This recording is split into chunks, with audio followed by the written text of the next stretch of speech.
¿Y americanos que son todos los tamaños?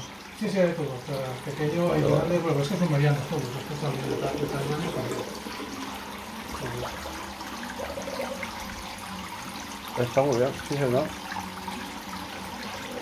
La galera igual, galera pequeña, mediana. Pues está en forma, se ve. Están todas así, están todas vivas. Sí señor. Y las citas igual, cita de palangre. Vaya tela. Estas son las medianas. Sí, sí, sí, sí, sí. Ahora no queda ya pequeña, pero vamos, que sí que traeremos pues, medianas también. Hay de todos los tamaños. Y está la Y aquí se ve. XL.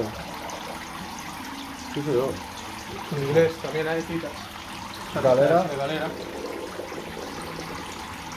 Muy bien. Y aquí tenemos en inglés también. Pues son grandes, ¿eh? Sí. El inglés. A mí me gusta mucho, también como el americano, ¿eh?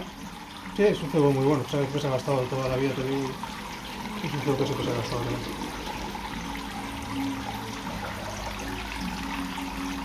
Es muy exactamente el movimiento, ¿eh? Sí. Te quedas un rato y te Sí, hipnotiza. sí, sí. Muy bien. Pues lo que más cosas de galeras. Luego ya tienes el otro más fresquito allí, ¿no? Sí, luego el otro ya, pues eso, tenemos un poquito más.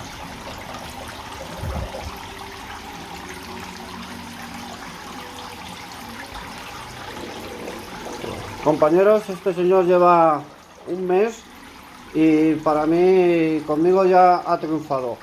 Los precios, pues, incluso mucho mejor que Decathlon, y la calidad ya la habéis visto a tope. Cebo bastante cuidado, se ve oxigenado y todo.